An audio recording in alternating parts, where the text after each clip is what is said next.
Mari kita buka, ikhwan. Itu dua ayat yang paling banyak membuat para sahabat nangis. Apa dua ayat yang paling banyak membuat para sahabat nangis, Ustaz? Yaitu surat Hud ayat 15 dan 16. Dibuka semuanya. Abdullah bin Mubarak, seorang ulama, itu berkata, aku ini perhatikan para sahabat kalau membaca Quran. Jadi kalau para sahabat itu membaca Quran, maka kemudian Abdullah Mubarak itu memperhatikan, ini kalau para sahabat membaca Quran itu, apa surat yang paling banyak membuat mereka sedih? Dan banyak air mata mereka yang jatuh. Dilihatin sama Abdullah bin Mubarak. Oh, ternyata air matanya para sahabat itu paling banyak jatuh kalau mereka membaca surat Hud. Dan di antara ayat-ayat di dalam surat Hud itu, apa yang paling banyak membuat air matanya para sahabat itu jatuh itu yang apa? Dilihatin satu persatu tuh setiap mereka baca ayat-ayat di dalam surat Hud. Dan kesimpulan Abdullah bin Mubarak, tidak ada ayat yang paling banyak membuat para sahabat nangis kalau membaca ayat itu kecuali dua ayat, 15 dan 16. Apa itu 15 tadi? Mangkana yuridul hayatad dunya wa zinataha nuwaffi ilaihim a'malahum fiha wa hum fiha la yubkhasun. Orang yang kemudian menginginkan dalam kehidupan dunia itu dunia, kami akan berikan dunia kepadanya dan tidak dikurangi. Orang akhi sholat niatnya untuk proyek, dikasih proyek sama Allah, nggak dikurangi sama Allah.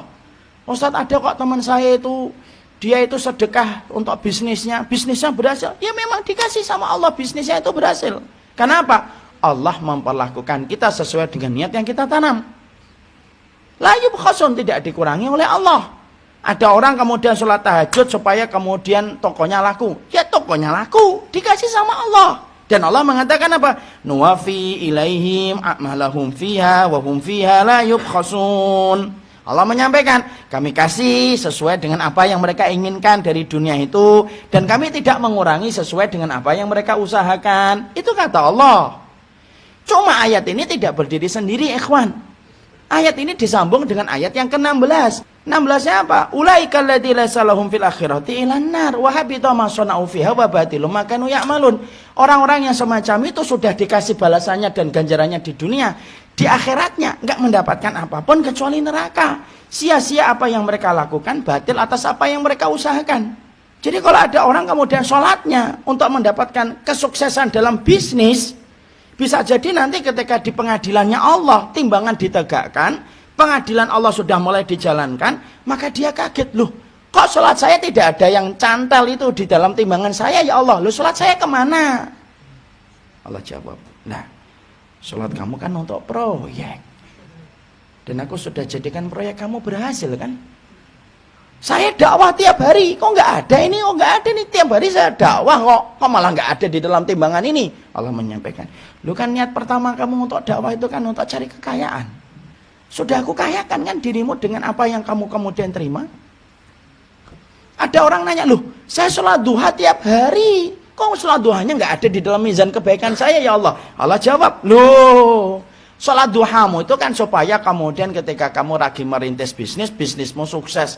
Lu kan sudah aku jadikan bisnis kamu sukses di dunia. Emang kamu lupa kamu ini sukses dalam bisnisnya ketika di dunia? Dan akhirnya apa?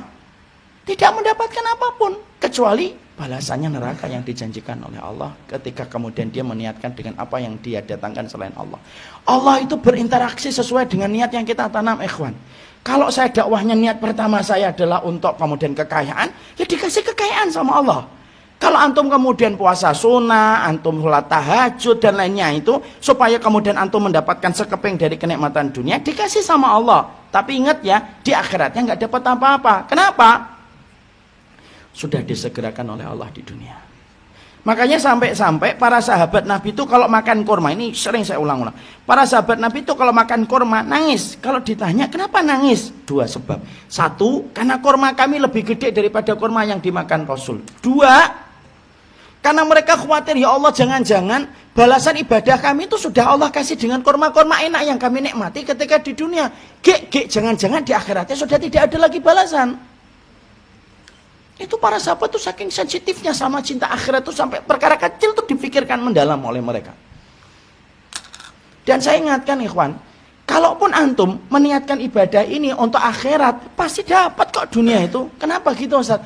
Karena properti akhirat itu harganya tidak terbatas. Luar biasa mahal. Kalau yang mahal aja antum dapat, apalagi properti dunia yang harganya recehan dibandingkan dengan kenikmatan akhirat, yaitu surga. Hmm.